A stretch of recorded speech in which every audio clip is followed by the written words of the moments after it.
Good morning. Today we are going to see load characteristics of DC series generator. So already we know what is generator. Generator is converting mechanical energy into electrical energy. So input mechanical energy is given by some machine that is called prime mover. Here the shunt motor is giving input to this series generator. Why we can say it is a series generator? Here the field winding is seriously connected with your armature. Here the prime mover used as a shunt motor. Here the field winding is parallel with your armature winding. So this shunt motor is act as prime mover for this generator. So in order to get the load characteristics of DC series generator, we need the nameplate details of both the machine. Here both machines, motor as well as generators, are coupled. Here the first machine is DC shunt motor. Here we have the nameplate details of DC shunt motor, the rated power, rated speed, rated voltage, rated current. So we know the fuse calculation. Fuse is 120% of rated current. In this shunt motor the rated current is 19.7. Hence the fuse calculation may be calculated as 120 divided by 100 into 19.7. So you can have the fuse value. So that much amount of fuse is inculcated in this DC shunt motor. Here the DC series generator, which is coupled to the DC motor. The DC generator nameplate details is shown here. The DC series generator rated power is 3.5 kilowatt. The rated speed is 1500 rpm, 220 rated voltage, 816 rated current of DC series generator. So in order to calculate the fuse for the DC series generator, the fuse calculation may be 16 into 120 divided by 100. So what is the value you have get? That is the fuse value of this series generator. So both the machines are coupled.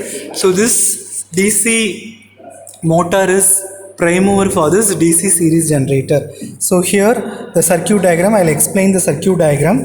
So here they are having the motor nameplate details as well as generator nameplate details. Fuse calculations may be calculated here. So hence for the motor 25 amps fuse and the 20 amps fuse for generator by means of the calculation. So here the procedure for load characteristics. So we have to give through the 230 volt DC supply to the motor. So we have 3-point starter in order to start the motor. So 3-point starter start panel, motor is going to operate at some speed. So we have to operate motor at rated speed in order to run the generator at rated speed. The rated speed of the generator is 1500 rpm.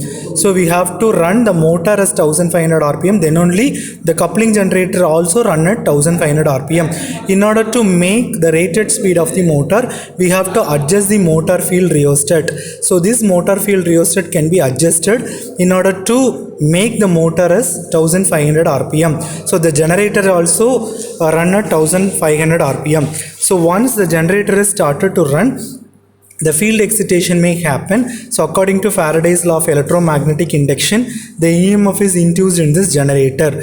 So we have to get the readings from voltage which will connected across the armature and current which will connected series with your armature. So by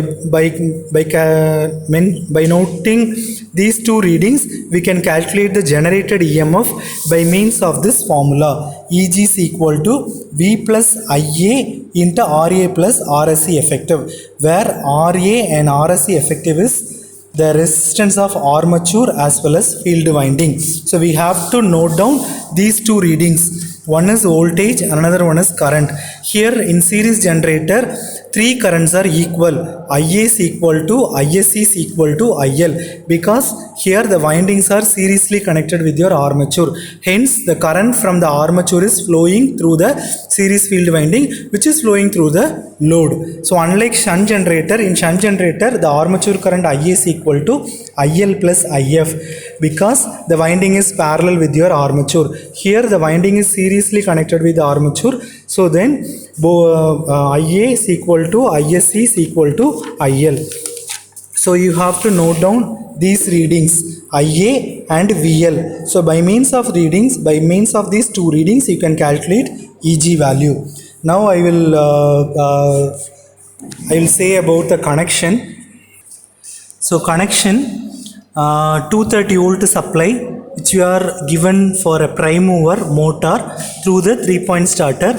So here the positive wires are connected by means of red color, the negative terminals are connected by means of black color. So here the 230 volt positive wire has been given to 3-point starter one terminal called L line. Next we are having F terminal in 3-point starter. That F terminal has been given to the rheostat input. So here in the rheostat it can be operated as variable resistance as well as potential divider. So here these two are input terminals and this one is output terminal.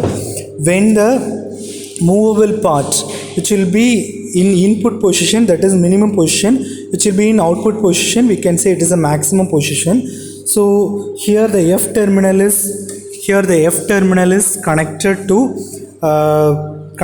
the rheostat input part, and the output is given to motor field winding F.